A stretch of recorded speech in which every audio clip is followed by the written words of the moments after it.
6 দিন বয়সী বাচ্চাগুলো আল্লাহর রহমতে অনেক পরিপুষ্ট দেখা যাচ্ছে। অন্যান্য মুরগি থেকে টাইগার মুরগির দ্রুত বর্ধনশীল। বাংলাদেশে এখন প্রচুর পরিমাণে টাইগার মুরগির খামার হচ্ছে।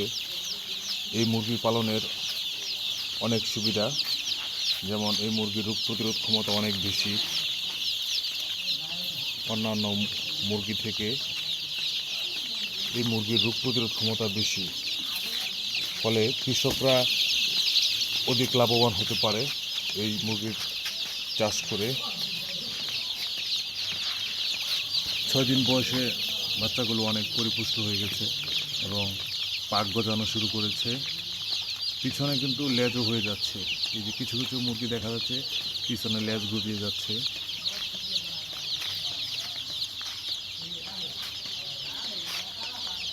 টাইগার মুরগির পালনের সবচেয়ে খামারিদের বেশি সুবিধাটা হলো এই মুরগি কিন্তু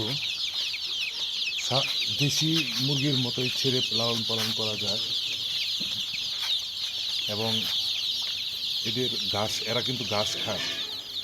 টাইগার মুরগি পালন করলে খাবারের পরিমাণটাও কম লাগে। আমি এখনই ঘাস দিচ্ছি না, একটু বড় হলে যখন ছেড়ে দেবো, ছেড়ে পালন করা যায় টাইগার মুরগির। আরেকটা সুবিধা হচ্ছে এই মুরগিগুলো দেশি মুরগির মতো ছেড়ে পালন করতে পারবেন এবং এরা ঘাস খুব পছন্দ করে। এই মুরগি ঘাসও খাওয়ানো যায় এই মুরগিকে। টাইগার মুরগির পাশাপাশি যেগুলো দেখছেন কালো মুরগি, এগুলো হচ্ছে মিশরীয় ফাউমি মুরগি। এখানে 800 টাইগার মুরগি আছে এবং 200 ফাউমি মুরগি আছে। ফাউমি মুরগিগুলো টাইগার মুরগির মতো অতটা বেশি গ্রোথ হয় না, তাই এদেরকে ছোটো মনে হচ্ছে। এদের বয়স একই 6 দিন।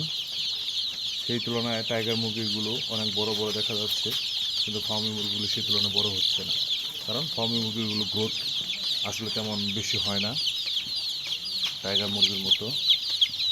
টাইগার মুরগি আপনার মেয়াদটা হচ্ছে 40 থেকে 45 দিন। 40 থেকে 45 দিনে 1.5 কেজি থেকে 1.5 কেজি ওজন হয়।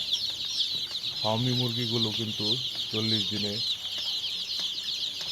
টাইগারের মতো গ্রোথ হয় না। ফার্মি মুরগি আসলে ডিমের জন্য সেরা, আর টাইগার মুরগিগুলো হচ্ছে মাংসের জন্য সেরা। দুই মুরগির গুণাবলী কিন্তু দুই রকম, তাই দেখতেও সেই জন্যই হয়তো দুই রকম দেখা যাচ্ছে।